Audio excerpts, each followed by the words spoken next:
Terima kasih untuk pemeliharaan-Mu. Kami ada karena Engkau hidup. Kami dapat berbakti karena Engkau melayakkan kami. Kami bisa menikmati berkat-berkat Tuhan, sambil kami juga dapat bersyukur kepada Tuhan karena perkenanan Tuhan memungkinkannya. Hari ini kami ada lagi di rumah Tuhan, bahkan kami berdiri di hadapan Tuhan tahta kasih karunia. Karena inilah yang bisa kami lakukan untuk membalas kebaikan Tuhan. Tidak ada yang cukup, bahkan mungkin selalu akan kurang apa yang kami berikan kepada Tuhan dibanding dengan anugerah besar-Mu. Tapi kalau kami berikan hidup kami dengan sungguh-sungguh, kami yakin Tuhan terima hidup kami, Tuhan terima persembahan kami. Kami layak hidup, kami layak menikmati berkat-berkat Tuhan. Kami siap diisi lagi dengan firman-Mu, menambahkan pemahaman, pengetahuan, sekaligus juga akan memperkuat pengiringan kami kepada Tuhan. Tuhan tolong supaya firman Tuhan yang kami terima dapat membekali hidup kami, mulai dari pemahaman kami, pengertian kami, kesadaran kami. Itu akan dipertajam sehingga tiap-tiap hari kami layak di hadapan Tuhan. Kami akan menikmati firman-Mu di dalam nama Tuhan Yesus Kristus. Amin. Haleluya. Puji Tuhan. Haleluya, puji Tuhan. Bapak Ibu Saudara, hal yang spesial hari ini karena memang ada tamu khusus kita ya di tengah-tengah kita. Ada Ibu Debbie, beliau dari PGPI ya, itu aras kita saudaranya. Jadi sinode kita GPDI ini itu bernaung di bawah PGPI bersama dengan sinode-sinode yang lain ya. Dan hari ini beliau ingin berbakti bersama dengan kita, berkunjung, melihat semangat saudara untuk melayani, untuk beribadah kepada Tuhan. Haleluya. Ya, nanti bisa foto-foto bareng. Nah, Bapak Ibu Saudara, kita akan melanjutkan lagi pengembaraan kita menelusuri perjalanan hidup orang Israel. Hampir 40 tahun atau lebih tepatnya 39 tahun dan 10 bulan.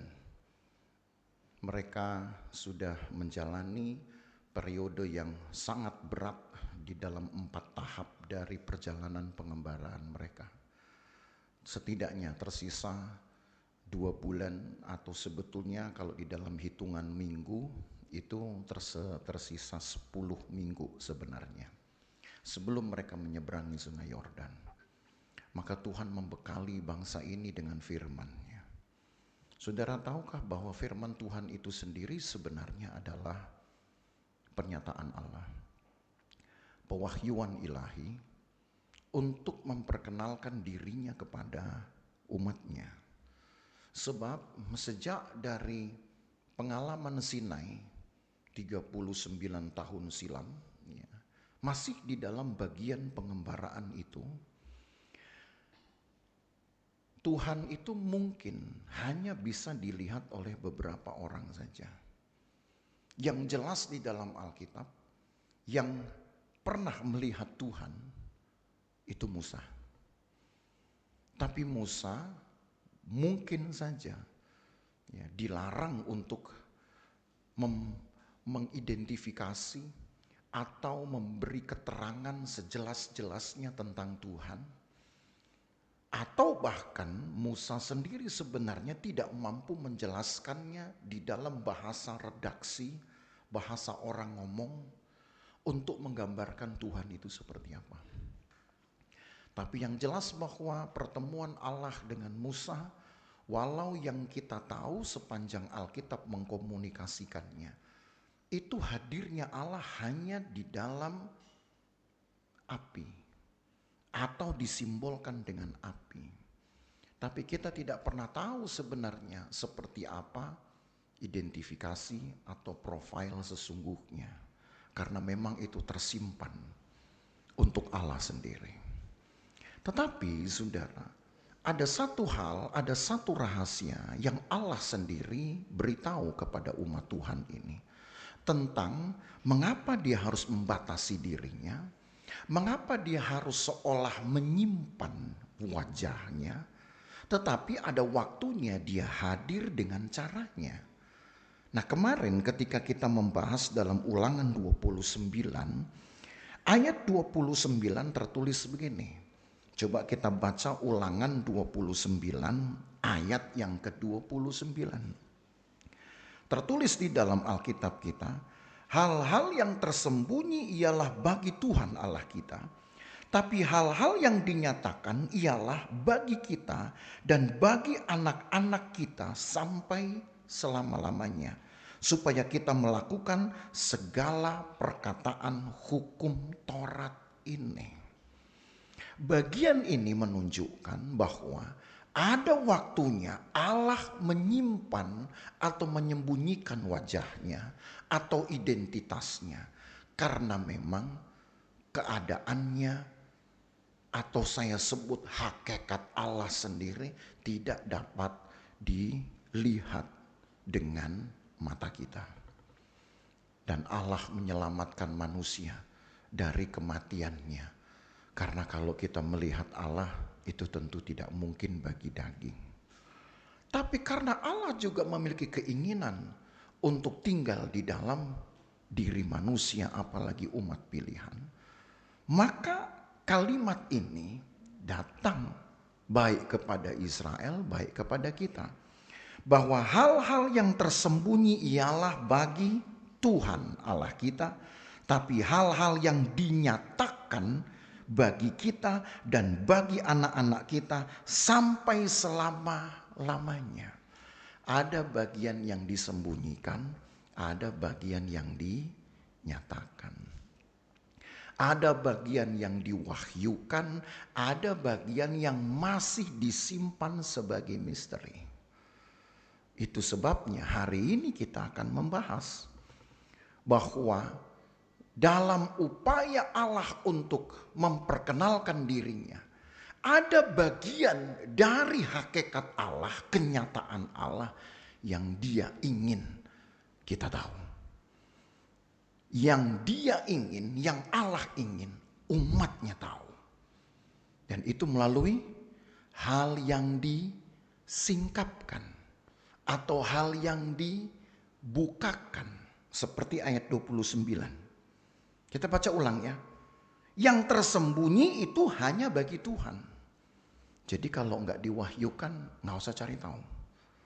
Sebab kalau nanti cari tahu, sementara tidak diberitahu, yang ada sok tahu. Ini yang bahaya. Tapi ada bagian yang kedua, yaitu hal-hal yang dinyatakan. Dan untuk siapa yang dinyatakan? Alkitab berkata, untuk kita dan untuk anak-anak kita. Berarti tidak boleh berhenti bagian itu untuk kita sekarang. Kita wajib meneruskannya kepada anak-anak kita. Jadi bagian yang dinyatakan dari Allah ini, yang kemudian kita kenal dengan kata wahyu atau pewahyuan ilahi, itu harus diturunkan sebanyak mungkin, sepanjang mungkin, selama generasi-generasi manusia masih terus berjalan. Jadi berarti di dalam tugas umat Tuhan ini, saudara, ini kalau kita lihat dalam konteks Israel, di dalam tugas tanggung jawab orang Israel, mereka harus mewariskan firman Allah ini turun-temurun, karena ini adalah bagian yang Allah nyatakan. Dan tidak boleh berhenti hanya kepada mereka, tapi anak-anak dan kepada anak-anaknya lagi. Terus kepada anak-anak mereka lagi. Sampai kapan? Sampai nanti Allah akan menyatakan dirinya dengan cara yang paripurna. Masa itu masih jauh di depan kita, saudara. Masa di mana Allah akan menyatakan diri secara paripurna, artinya secara utuh. Itu nanti masih jauh di depan kita. Kita masih mengenal dengan kata kedatangan Tuhan kembali. Itu bisa kita nyatakan sebagai kehadiran Allah secara paripurna atau kenyataan Allah secara utuh paripurna. Tapi sekarang sebelum kedatangan Tuhan itu nampak di depan mata kita, Allah tidak mau membatasi kehadirannya secara fisik.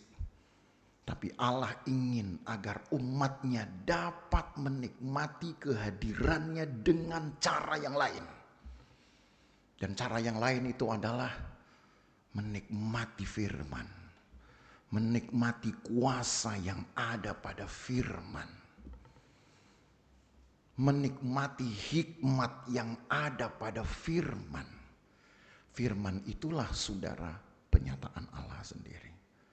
Jadi kalau saudara melihat Alkitab, ini jangan dianggap seperti tulisan-tulisan yang dikumpulkan menjadi sebuah buku bacaan. Dan mungkin statusnya pedoman iman, buku di atas segala buku, gitu ya. Ini boleh dikatakan ibu dari segala buku. Enggak begitu.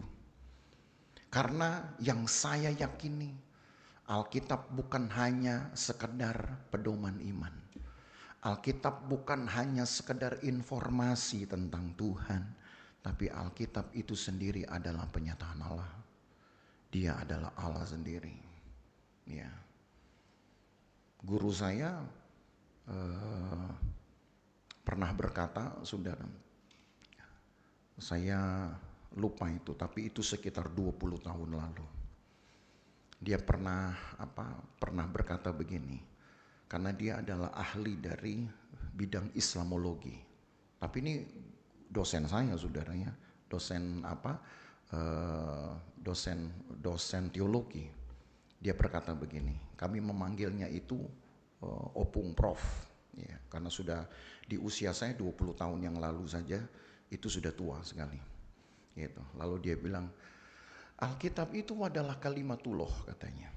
Dan kalimatullah ini bukan berarti kalimatnya Allah. Tapi istilah kalimatullah itu artinya adalah Allah yang datang di dalam kalimat-kalimat. Bisa saudara pahami itu? Allah yang hadir di dalam kalimat-kalimat. Persis seperti ketika periode dari pekerjaan Tuhan di Sinai dalam 40 hari masa Musa berpuasa. Allah hadir lalu kemudian tertulislah 10 hukum. Allah datang tertinggal, terwariskanlah kemudian hal tentang Allah itu melalui 10 hukum Taurat.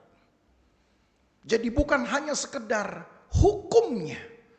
Sebab yang menulis itu adalah Allah sendiri. Memang dalam kisah itu batu yang ditulis oleh Allah sendiri itu dihancurkan Musa oleh karena dosa Israel. Baru nanti Musa naik kembali ke gunung itu.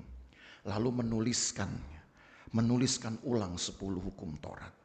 Tapi yang jelas kali pertama hukum itu datang, itu Allah sendiri. Bukan Musa yang mendengar dikte lalu dia tulis. Allah yang mendeskripsikan dirinya, Allah yang menerangkan dirinya sendiri. Jadi Alkitab ini bukan hanya sekedar tulisan dari orang-orang terpilih yang menjelaskan tentang Allah, tetapi Allah sendiri yang sedang menerangkan dirinya melalui kecakapan menulis para orang-orang pilihan. Itu yang Bapak Ibu Saudara harus tahu. Jadi beda memang Alkitab kita ini.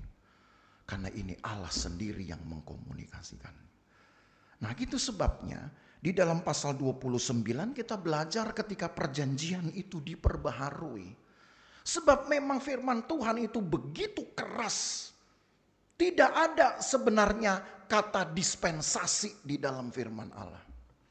Tidak ada kelonggaran di dalam firman Allah. Ya di atas ya dan tidak di atas tidak. Harus berani mengaku atas perbuatannya. Harus berani minta ampun kalau berbuat dosa, berbuat salah. Itu ketegasan dari firman Tuhan. Tapi karena umat pilihannya berlaku serong, Alkitab katakan, hatinya tidak tetap, tidak berpaut. Mereka bahkan melakukan hal yang mereka sendiri pikir benar, tapi mereka tidak mendahulukan melakukan kehendak Allah. Maka jadilah perjanjian itu goyang. Tapi Allah kita itu setia kan saudara. Alkitab berkata bahkan ketika kita tidak setia, Allah tetap setia. Kesetiaan ini yang tidak pernah ada contohnya dan ada lawan bandingnya di dunia. Gak ada. Kesetiaan manusia itu punya batas selalu dan bersyarat selalu. Tapi Allah kita dengan belas kasihan yang tidak terbatas mengkondisikan manusia yang gagal melakukan syarat perjanjian, dikondisikan dengan membarui perjanjian. Nanti satu saat Bapak Ibu Saudara akan tahu bahwa perjanjian-perjanjian dengan Tuhan dengan manusia yang ditegakkan dari satu perjanjian pertama terus kemudian dibaharui. Itu totalnya ada 12 perjanjian sepanjang penulisan Alkitab. Sejak dari perjanjian Eden. 12 perjanjian. Lalu saudara mikir, kok banyak betul? Perjanjian-perjanjian ini bukan 12 biji, bukan 12 buku perjanjian. Satu perjanjian, tapi dibaharui. Kenapa harus dibaharui? Karena setiap perjanjian dibuat, ada pelanggaran, ada goncangan. Kalau seandainya dalam perjanjian itu, saya pihak pertama, saudara pihak kedua. Pihak pertama selalu pemberi manfaat. Pihak kedua selalu adalah penerima manfaat. Lalu tiba-tiba pihak kedua saudara tidak melakukan perjanjian. Apa yang terjadi? Saya pihak pertama pasti akan membatalkan perjanjian. Itu di mana-mana begitu hukumnya. Sekarang dalam perjanjian keselamatan, Allah itu pihak pertama, pemberi manfaat. Kita jemaat Tuhan, pihak kedua, penerima manfaat. Apa manfaat yang Allah beri? Keselamatan. Apa yang kita terima dari Tuhan? Keselamatan, kekekalan, sorga. Tapi ketika umat Tuhan berbuat dosa, pernahkah di dalam Alkitab Allah membatalkan perjanjian? Enggak. Allah membaharui perjanjian. Diikuti dengan Allah membaharui umatnya. Supaya dengan hati yang baru, umatnya sebisa mungkin memenuhi perjanjian yang dibaharui. Dan itu 12 kali di dalam Alkitab. Makanya kadang saya pikir, memang terlalu baik Tuhan itu. Sangat baik. Tapi begitu baiknya kadang-kadang dimanfaatkan oleh gereja Tuhan dengan berbagai macam alasan. Seolah masih ada kata besok. Seolah masih bisa menunda keselamatan itu atau menunda pekerjaan keselamatan itu. Sementara Alkitab menyerukan kerjakanlah keselamatanmu dengan takut dan gentar. Peliharalah kasih, kejarlah itu kesalehan, ketekunan.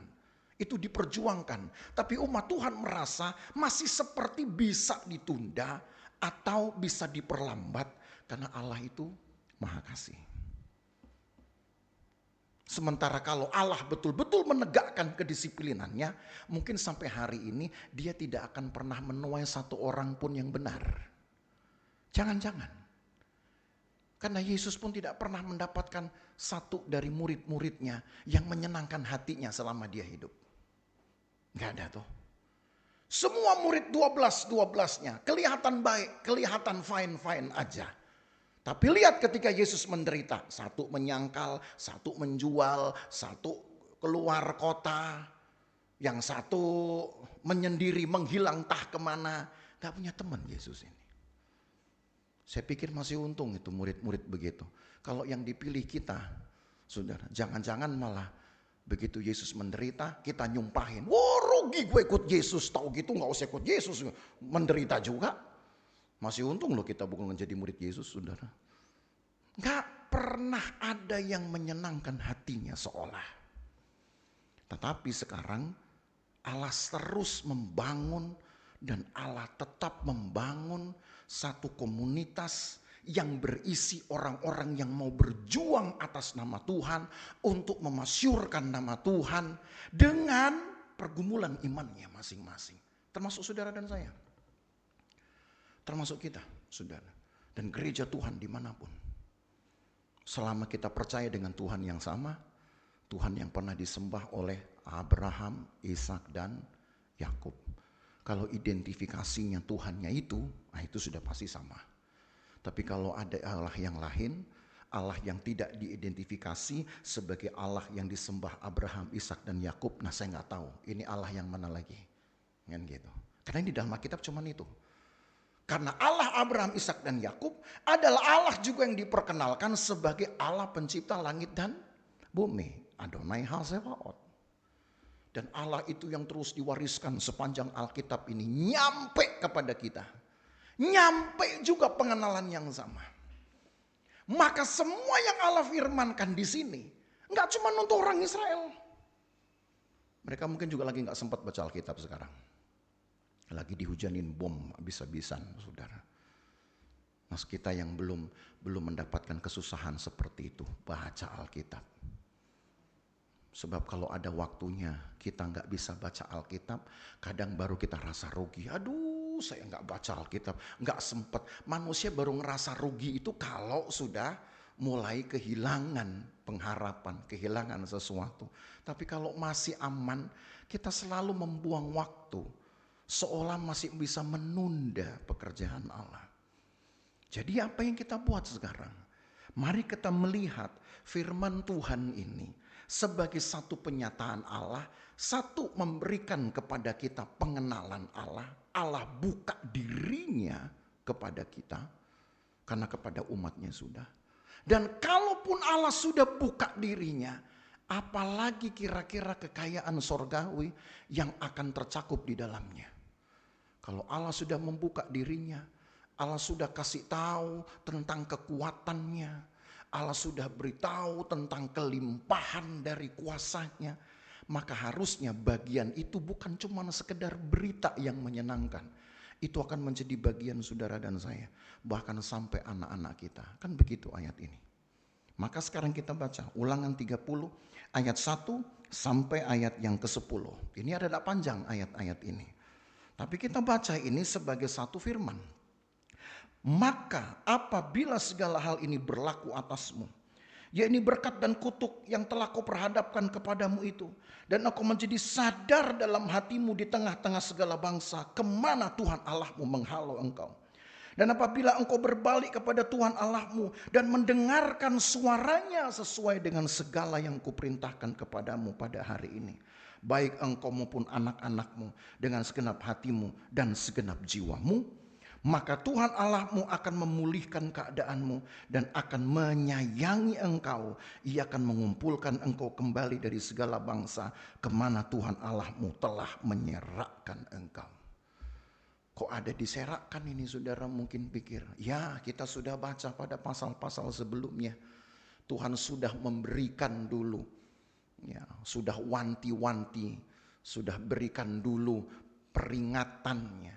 Kalau bangsa ini menyerongkan hatinya dengan membelakangi Tuhan, menomorduakan Tuhan, Tuhan bilang, aku akan buat engkau terserak-serak.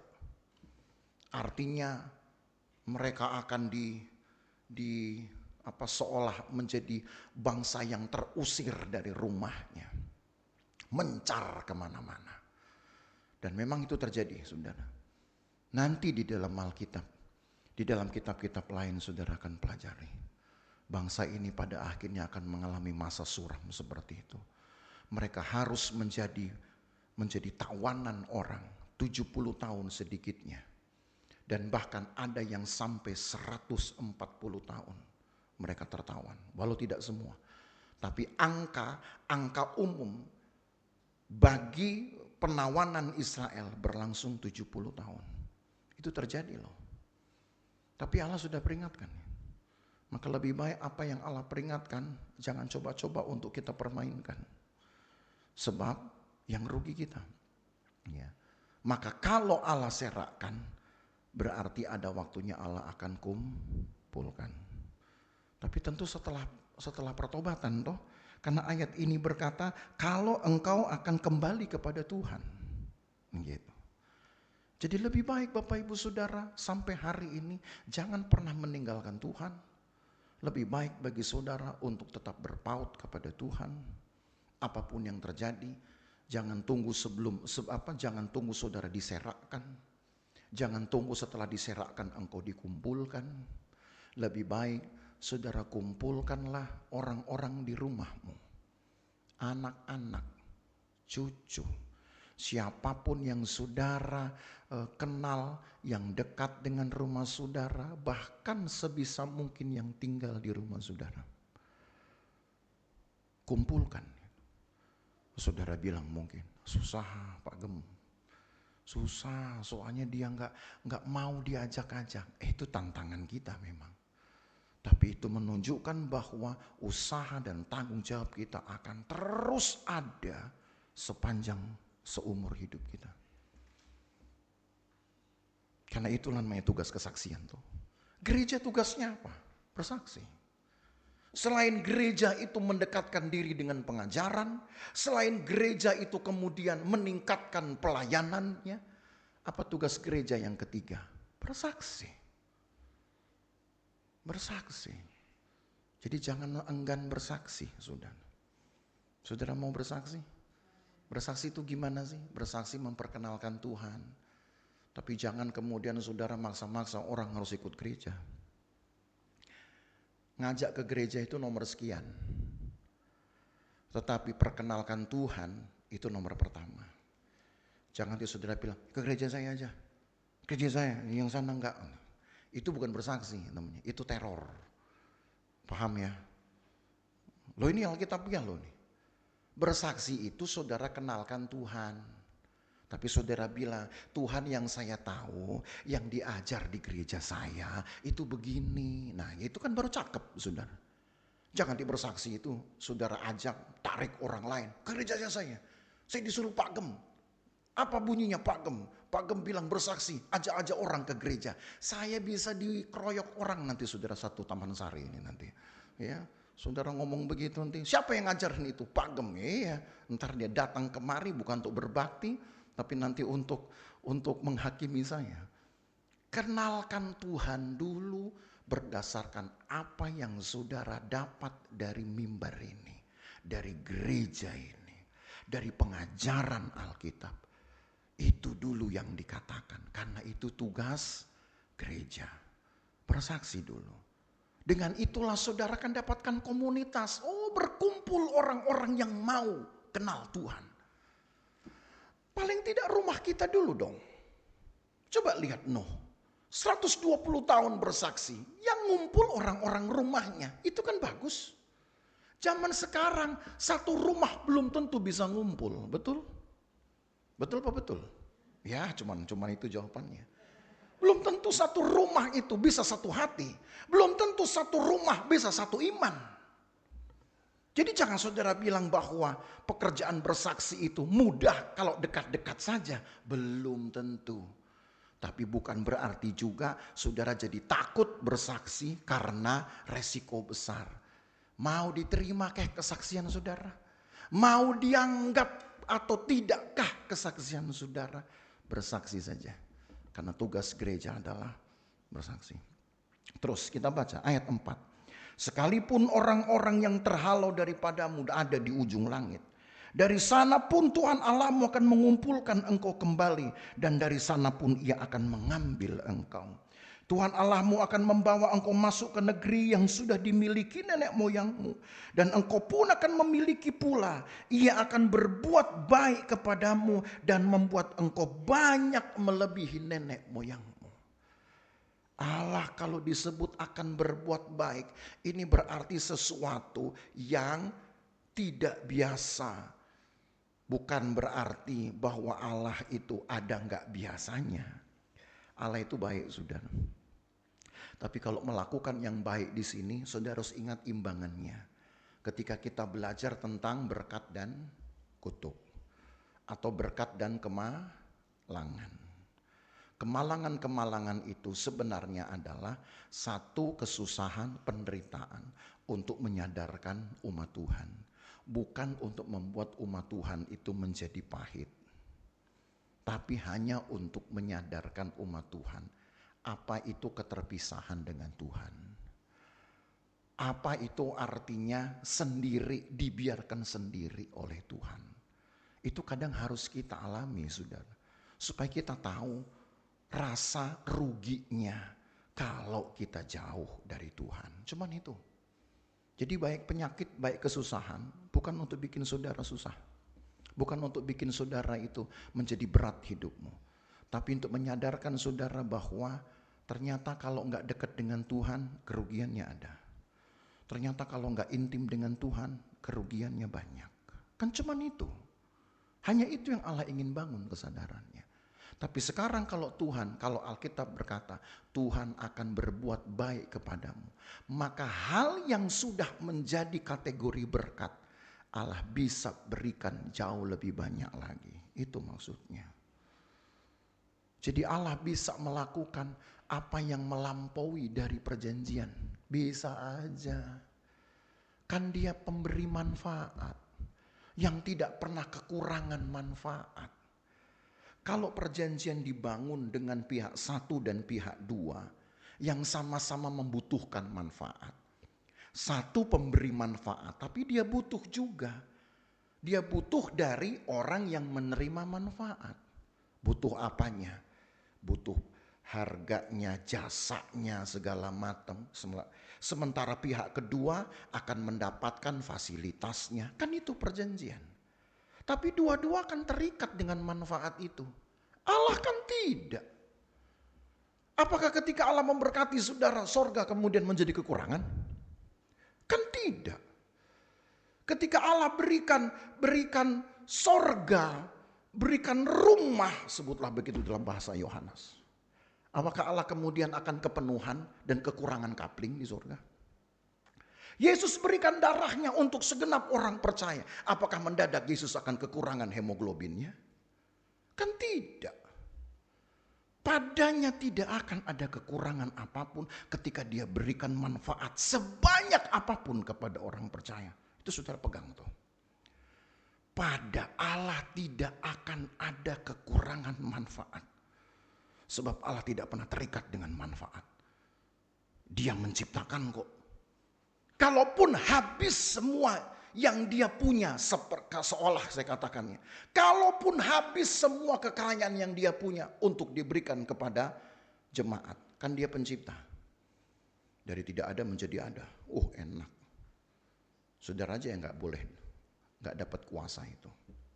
Kalau kita dapat kuasa itu jadinya apa? Allah menciptakan. Jadilah terang. Dari tidak ada jadi terang. Kalau manusia dikasih begitu, bisa jadi kacau balau. Saudara pulang ke rumah, lalu kemudian di depan rumah jadilah motor misalkan begitu. Sombong bukan main nanti saudara ya. Nanti saudara bisa pergi ke Senayan sana. Jadilah gedung gitu. Lebih gede di sebelah Gelora Bung Karno. Saya yang dicari ini pendetanya ini ngajar nggak bener nih berarti. Ya nggak begitu saudara. Makanya Tuhan gak pernah kasih itu. Karena manusia ini seringkali kalau dikasih banyak maunya lebih. Gak dikasih sakit hati gitu. Tapi gak ada di sini ya. Gak boleh ada di sini ya. Gak boleh. Gak dikasih berdoa. Dikasih belajar memberi. Haleluya. Saudara gak semangat ini. Ya. Gak dikasih tetap berdoa. Begitu Allah kasih, belajar memberi. Sebab kalau nggak bisa nggak memberi, lama-lama kita, orang Jawa bilang kita pek sendiri. Ya Tuhan bilang kamu diberkati itu menjadi kikir nanti. Ya, jadi Bapak Ibu Saudara, apa yang Allah kerjakan sebenarnya untuk melatih jemaat hidup dengan berkat Tuhan tapi tidak boleh terikat. Dia hanya boleh terikat dengan Tuhannya saja. Kan begitu. Dan itu yang kita lihat. Allah akan kembalikan semuanya. Ayat yang ke-8. Engkau akan mendengarkan kembali suara Tuhan dan melakukan segala perintahnya yang kusampaikan kepadamu pada hari ini. Tuhan Allahmu akan melimpahi engkau dengan kebaikan dan segala pekerjaanmu, dalam buah kandunganmu, dalam hasil ternakmu, dan dalam hasil bumimu. Sebab Tuhan Allahmu akan bergirang kembali karena engkau dalam keberuntunganmu, seperti ia bergirang karena nenek moyangmu dahulu. Hal yang bikin saya itu semangat adalah, saudara, saya ingin tiap kali saya bisa membuat Tuhan bergirang. Ini kata-kata yang gak lazim dipakai. Tuhan bergirang. Mungkin kita pikir rasanya terlalu lebay nih ya. Tuhan itu kan pencipta. Tuhan itu kan yang punya hati, yang bisa kontrol, bisa pegang hati. Kalau gak ada anak-anak Tuhan yang bisa bergirang, Tuhan cari yang lain. Betul. Tapi Tuhan kita juga adalah Allah yang telah melakukan banyak hal dari awal zaman. Lalu kemudian dia menyertai manusia sepanjang zaman. Dan percayalah, dia tetap akan menyertai sampai akhir zaman. Allah yang sudah menabur firman di awal zaman, dia akan menunggu tuaiannya di akhir zaman. Dan siapa tuaiannya? Gereja Tuhan. Saudara dan saya, memang Tuhan mau tuai apa? Apa yang Tuhan tuai? Semua Tuhan punya kok, saudara. Tapi yang Tuhan inginkan dari semua yang dia punya, dari semua kemegahan yang belum dia punya dengan lengkap sampai hari ini, catat baik-baik saudara, adalah persekutuan dengan gereja Tuhan sendiri. Berapa banyak orang yang bisa membangun persekutuan dengan Tuhannya? Saudara temukan dalam Alkitab, masih bisa dihitung dengan jari. Bisa dihitung dengan jari. Yang jelas kalau dibuat perbandingan persentasenya, jauh sekali dengan jumlah populasi bangsa-bangsa sepanjang sejarah Alkitab. Sepanjang sejarah dunia. Gak banding sama sekali. Tapi Allah tunggu. Allah tunggu. Walau di sini pun saya rasa Allah tunggu. Siapa jemaat Tuhan di GPD Losufan yang bisa dituai? Walaupun satu-satu mungkin ada yang menyakiti hati Tuhan, Allah tetap tunggu. Kan begitu. Tapi pertanyaannya, kalau saudara disakiti orang lain, saudara tetap mau tunggu di rumah Tuhan? Atau saudara mau tunggu di rumah sendiri? Atau saudara tungguin di rumah orang itu? Ya. Siapa yang nyakitin hati saya? Oke, saya ke rumahnya, saya tungguin dia di rumahnya. Gitu. Allah tetap tunggu umatnya walaupun berbuat dosa loh saudara. Sampai umat itu bertobat, Allah tunggu, sebab Allah ingin umat itu dituainya menjadi kegirangan bagi Tuhan. Saudara ingin jadi kegirangan bagi Tuhan? Maka bagaimana caranya ya? Ya menyenangkan Tuhan. Menyenangkanmu kan gitu. Senangkanmu. Ya. Menyenangkan Tuhanlah satu-satunya cara saudara menggirangkan Tuhan.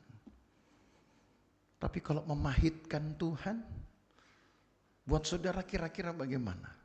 Apakah Tuhan menghukum? Enggak juga.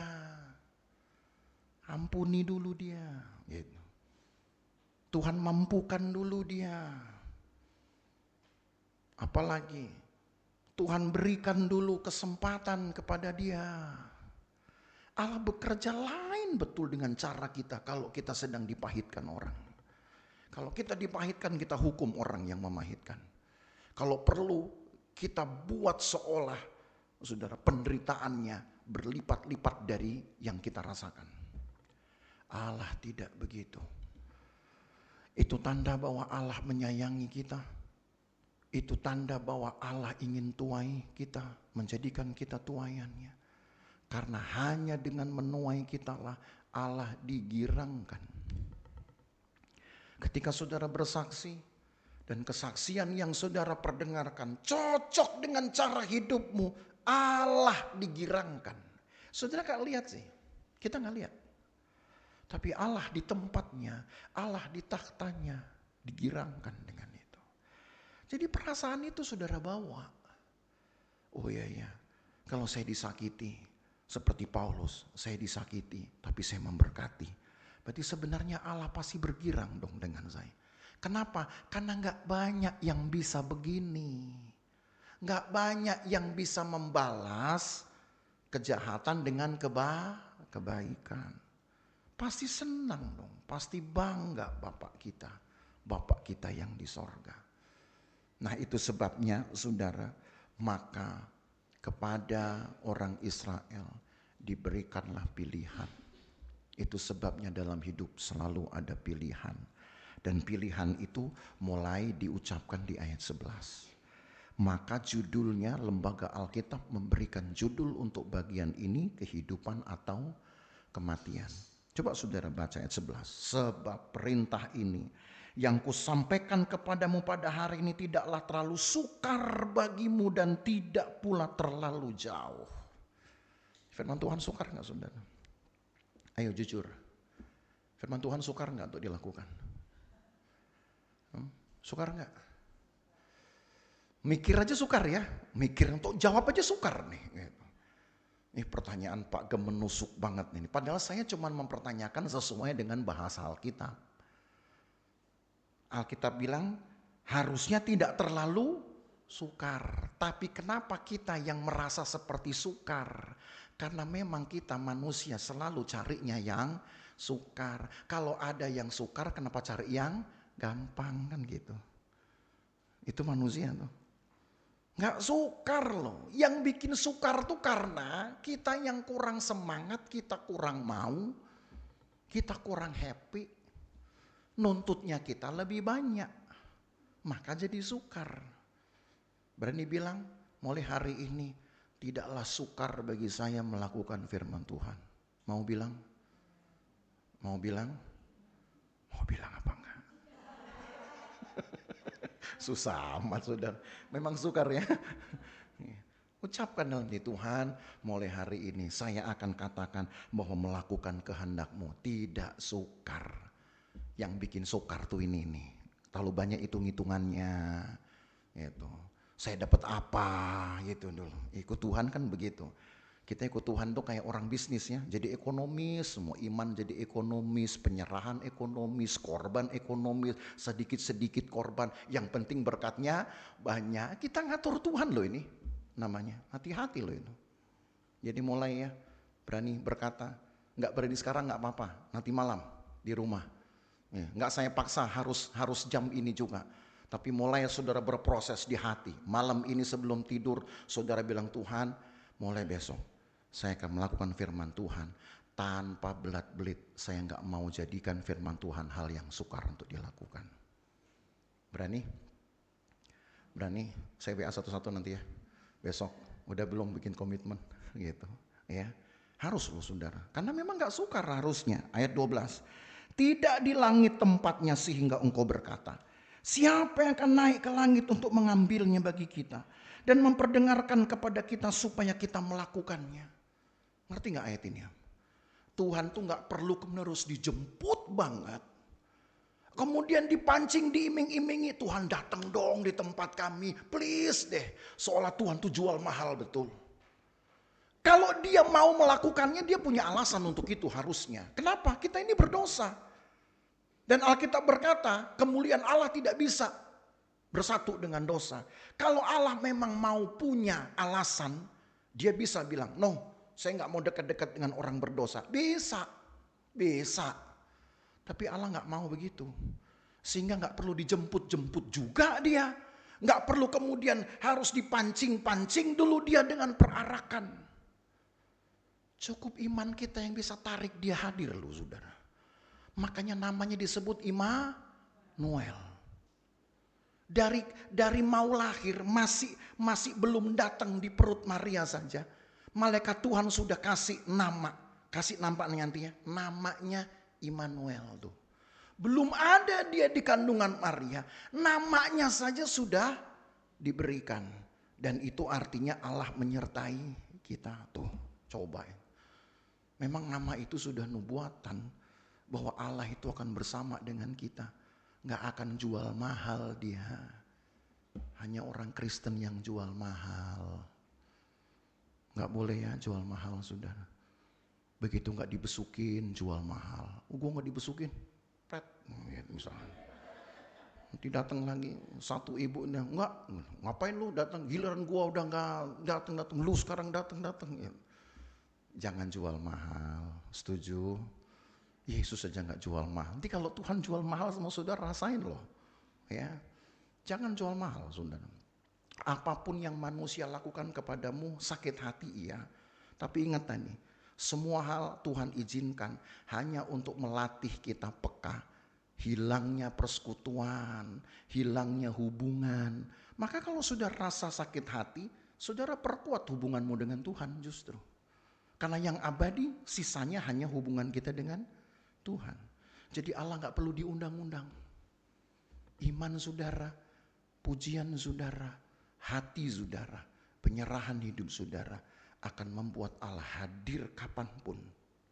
Tergantung saudara buka hati. Itu maksudnya ayat 12. Gak perlu dia kemudian harus diarak-arak segala macam. Ayat 13. Juga tidak di seberang laut tempatnya. Sehingga engkau berkata, siapa akan menyeberang ke seberang laut untuk mengambil bagi kita. Dan memperdengarkannya kepada kita supaya kita melakukannya. Allah gak jauh. Dan dia gak perlu ditunggu lama. Dan dia juga gak perlu kemudian saudara harap-harap cemas. Dia datang apa enggak? Dia pasti datang. Tergantung ayat 14. Baca sama-sama. 2, 3. Tapi firman ini sangat dekat kepadamu. Yakni di dalam mulutmu dan di dalam hatimu untuk Jadi Allah gak usah dijemput-jemput. Cukup engkau baca di dalam hati semua firman Tuhan. Saudara baca itu dengan iman.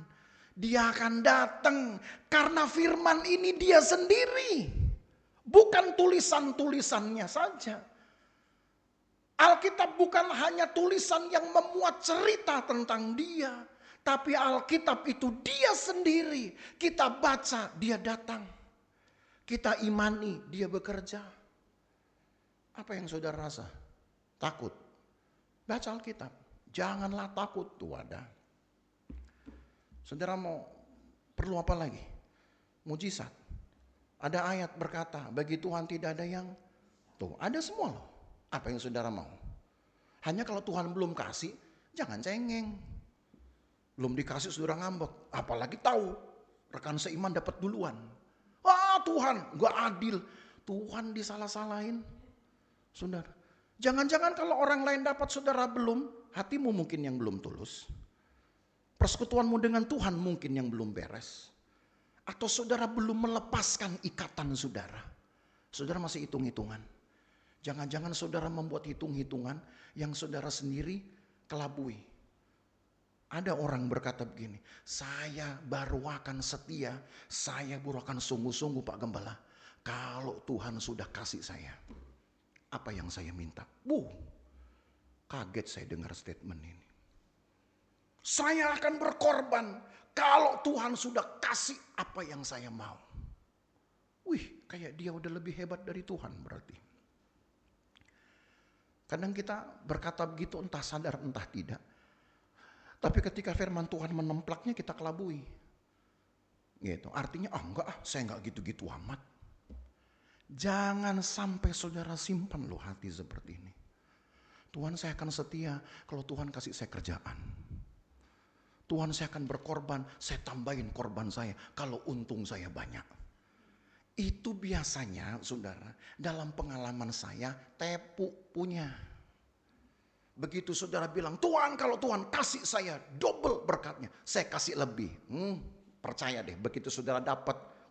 Sayang juga nih. Kebanyakan nih. Gitu dia. Musuhnya itu. Itu baru 1 hari. Begitu 30 hari. Makin banyak nih. Sayang nih. Makanya jangan sok-sok janji sama Tuhan. Tepu punya itu. Setuju ya? Jadi kalau saudara ikut Tuhan itu jangan dulu buat kemudian kayak catatan kecil. Tuhan, saya akan setia kalau Tuhan nanti jawab doa saya. Doa kita jangan dikasih catatan kecil. Tahu catatan kecil itu ya? Note kayak gitu. Ada catatan kecil, catatan kaki. Ini alasannya kalau begini-begini. Tolong ya yang ini didahulukan. Saudara berdoa jangan pakai catatan kecil. Allah nggak perlu diundang, datang dia kalau dia lihat hatimu terbuka. Allah di sorga nggak perlu waktu lama dia untuk datang ke hatimu kalau engkau menyerahkan hidup. Karena Tuhan itu dekat dengan kita, sedekat kita membaca firman. Tuhan 14. Ya sekarang jemaat Tuhan di tempat ini mau rajin-rajin baca Alkitab? Mau? Baca Alkitab, doa tiap hari, kalau mau tumbuh. Kan gitu. Bacanya Alkitab. Jangan nanti pagi-pagi saudara belum baca status orang. Apalagi, baca apalagi. Nanti baca omelan orang, hati saudara akan ikut ngomel nanti. Betul apa betul kira-kira yang saya bilang? Saudara baca omelan orang, saudara baca komentar orang, hatimu akan ikut-ikutan. Tuh kan benar, apa gue bilang, nih orang ini memang bangsat punya nih gitu. Pasti itu saudara, langsung keluar itu, memang semangat untuk menyumpahi orang. Coba saudara baca Alkitab. Ketika hatimu sedang galau, saudara baca Alkitab, apa yang keluar? Aduh Tuhan, kok gak ada yang bilang begini sama saya? Kecuali firman Tuhan. Hatimu mungkin sedang terluka, engkau baca firman. Lalu sudah bilang, aduh kok saya punya banyak teman, tetangga saya banyak. Tapi gak ada yang ngomong begini. Saya hanya dapat dari firman. Makanya bangun pagi ingat firman Tuhan. Jangan ingat status orang. Betul gak nih? Ya, serius gak nih? Ingat firman Tuhan, karena firman-Mu ini sangat dekat. Ayat 15 saya tutup. Ingatlah, aku menghadapkan kepadamu pada hari ini kehidupan dan keberuntungan, kematian dan kecelakaan. Mana saudara mau pilih? Kehidupan pasangannya keberuntungan. Kematian pasangannya kecelakaan. Saudara mau pilih? Bagaimana cara saudara pilih? Kembali ke N14. Sedekat apa, dengan siapa saudara dekatkan hatimu? Kalau dengan firman Tuhan, hidup dan keberuntungan. Tapi kalau dengan status orang, mungkin yang ada adalah kematian dan kecelakaan. Kalau dengan omelan orang, yang ada kematian dan kecelakaan. Jadi ini pilihan hidup Bapak Ibu Saudara. Saudara ingin hidup tenang, baca firman. Saudara mau hidup tenang, saudara mau kemudian saudara cari temanmu, tiba-tiba temanmu sendiri sedang mengalami gejolak. Wah, nggak dapat ketenangan saudara. Yang ada malah dapat omelan. Pulang lu, besok aja ada datang. Gitu. Makin sakit hati saudara. Ya. Pilihan ini tergantung dari hati saudara, pikiran saudara, mulut saudara, mau engkau dekatkan ke siapa? Saudara sedang gak dekat dengan orang lain. Hari tertentu, saudara cari gembala, cari saya, kebetulan sedang pergi. Hari tertentu, saudara cari bugem, sedang tidak ada. Hari tertentu, hari yang dibutuhkan, saudara cari hamba-hamba Tuhan, pelayan, gak ada. Saudara mau cari orang-orang di sekitar saudara, khawatir bukan ketenangan saudara dapat. Siapa yang saudara mau cari sekarang? Kan hanya Tuhan. Dari mana saudara bisa datangkan Tuhan? Saudara teriak-teriak, Tuhan datang dong, gitu. Nggak usah, kan Alkitab tadi bilang apa? Nggak usah kita suruh-suruh dia datang. Seolah tempatnya jauh, memang jauh sih. Tapi sejauh apapun Allah yang maha kuasa bisa datang pada hari itu juga, bahkan pada saat yang sama, pada detik yang sama, kalau engkau cukup dekatkan firman Tuhan di dalam hatimu. Baca saja ayat 14, baca ulang yuk. Kita baca ulang, 2, 3. Tetapi firman ini sangat dekat kepadamu, yakni di dalam mulutmu dan di dalam hatimu untuk dilakukan. Dekatkan dia, saudara. Mau tidur baca Alkitab? Mau? Mau enggak? Atau perlu kita saya ingatkan di grup, gitu. Jemaat Tuhan mau tidur baca Alkitab, gitu. Lama-lama saudara bosan sama saya, saudara sengaja lagi nanti jam segini nih, ini Pak Gem mau WA, udah kita nggak usah buka WA deh, paling anjuran baca Alkitab lagi, gitu. Makanya saya nggak mau serukan lah, saudara. Saya serukan di mimbar aja, barang siapa bertelinga hendaklah ia Saudara mau hidup tenang, baca Alkitab. Ingat, Alkitab bukan bacaan tentang Tuhan, tapi Alkitab ini adalah penyataan Allah. Engkau baca ini, dia hadir kalau memang dia tahu engkau sedang butuh ketenangan, engkau sedang butuh jamahan, hadir dia. Hadir dia. Saudara ingatkan, pernah saya cerita, ada seorang ibu yang menderita kanker, menderita tumor tepatnya. Dan dia sembuh bukan ketika ditumpang tangani, bukan dalam ibadah KKR, bukan ketika dia sedang berdoa semalam-malaman. Dia disembuhkan hanya ketika dia sedang setrika baju sambil baca Alkitab.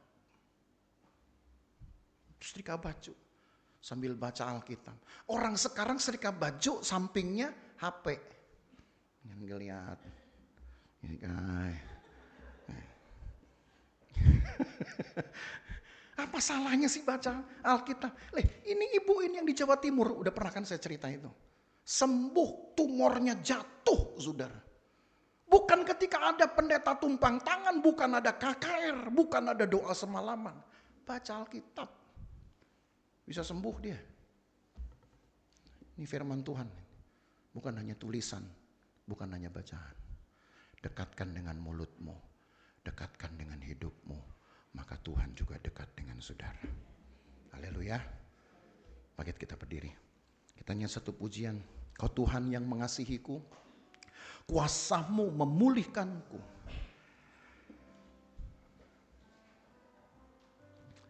Haleluya. Haleluya.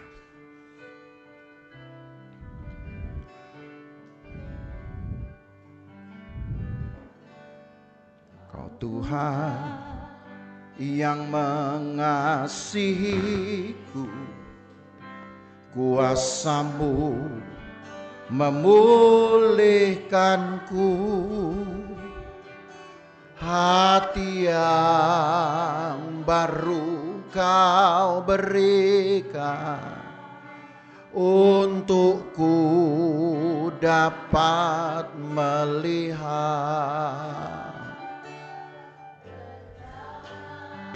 Mu indah bagi Kau ada di setiap jalanku.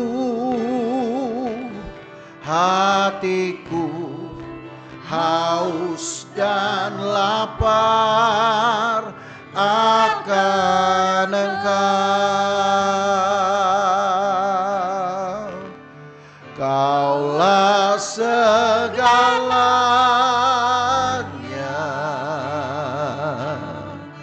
di dalam hidupku. Kerajaan-Mu, kebenaran-Mu, itu bagianku.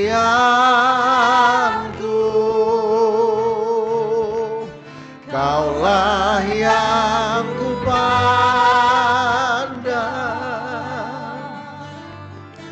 selama hidupku.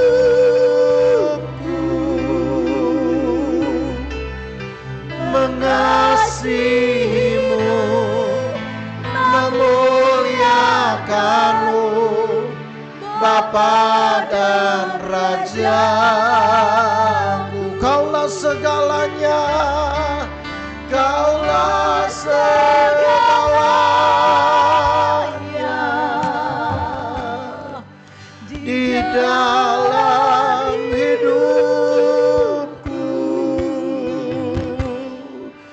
Kerajaanmu, kebenaranmu, itu bagianku.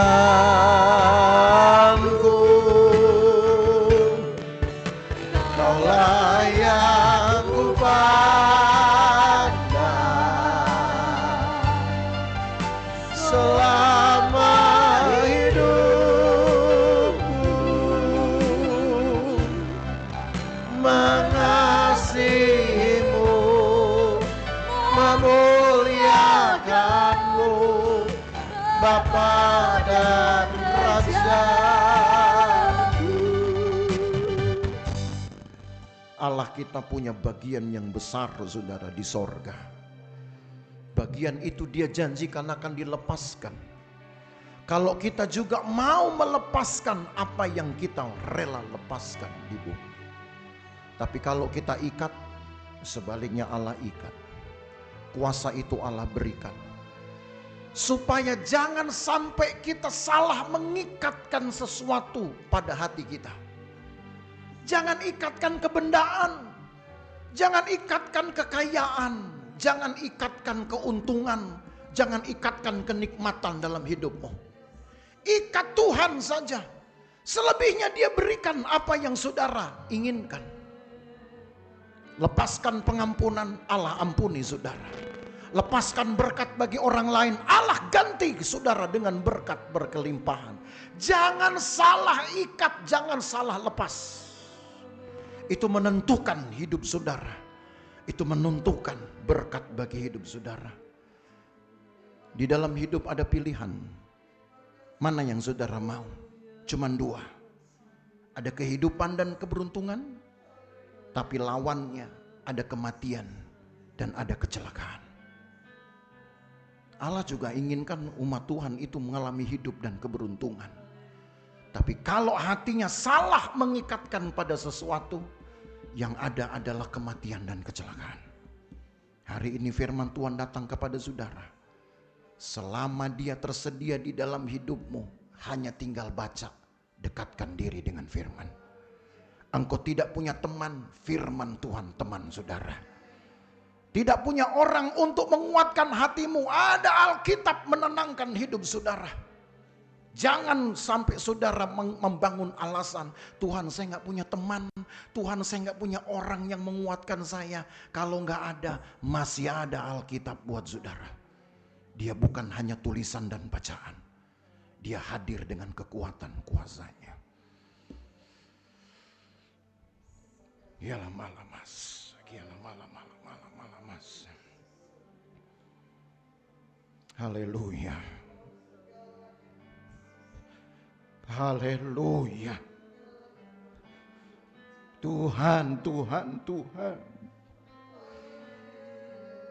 Dengar kebutuhan umat-Mu siang ini. Mereka ada dalam kekalutan. Ingatkan mereka bahwa kami hanya harus dekat dengan firman. Mereka diganggu mungkin dengan teror, dengan ancaman, bahkan dengan kuasa jahat. Ingatkan kami bahwa ada firman dekat dengan kami. Dan firman-Mu itu bukan hanya sekedar tulisan, tapi firman ucapan Allah yang mengandung kekuatan, kuasa, mujizat. Terima kasih Tuhan Yesus. Teguhkan iman hamba, jemaat Tuhan di tempat ini. Teguhkan iman kami semua. Baik hamba-hamba Tuhan yang ada, yang turut melayani. Tuhan bekerjalah. Kami ingin hidup kami menjadi kegirangan untuk Tuhan. Walaupun banyak orang membuat kami terluka, tapi kami tetap ingin menggirangkan Tuhan dengan ucapan kami. Orang lain menghina kami, kami akan memberkatinya. Orang lain mungkin melukai kami akan memberkatinya. Kami ingin balas kejahatan dengan kebaikan, supaya Tuhan digirangkan lewat hidup kami. Berkati umat-Mu Tuhan, berkati umat-Mu dari hari ke hari, berkati umat-Mu di dalam pekerjaan mereka, berkati umat-Mu ketika mereka sedang beraktivitas, termasuk ketika mereka sedang melayani di dalam ibadah. Berkati umat-Mu dimanapun mereka berada. Tuhan beserta, baik di luar rumah, di dalam aktivitas apapun, di dalam rumah ketika mereka beristirahat, Tuhan tetap pagari. Halaukan dari bahaya, celaka dan perbuatan jahat orang lain ya Tuhan. Kami pulang sebentar juga Tuhan jagai kami di jalan, jauh maupun dekat, berkendaraan, berjalan kaki, Tuhan pimpin, Tuhan sertai kami sampai di tempat tujuan dengan selamat dan sukacita dari Tuhan.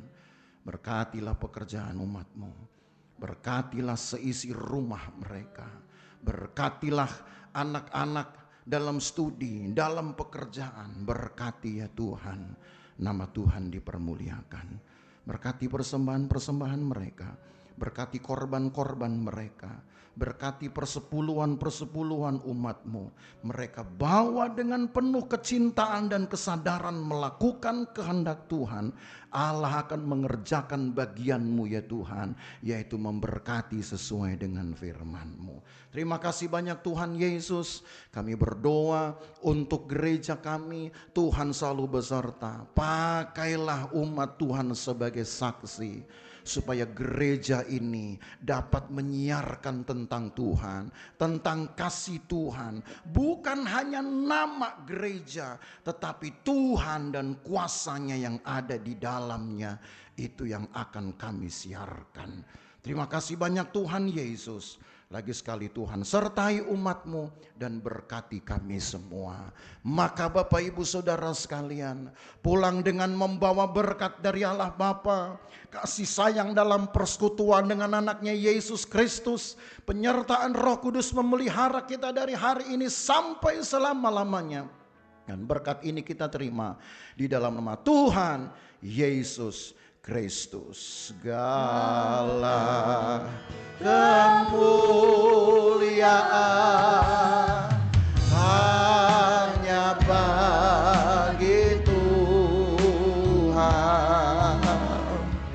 Segala hormat pujian hanya bagi Tuhan. Kuasa dan kemuliaan hanyalah bagi Tuhan. Segala kemuliaan,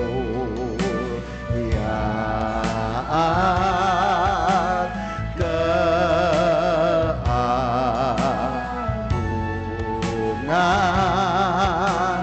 kejayaan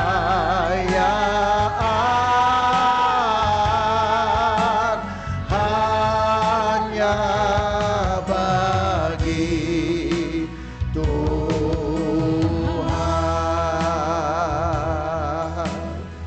Jemaat yang dikasihi Tuhan, bersama kita berkata, amin.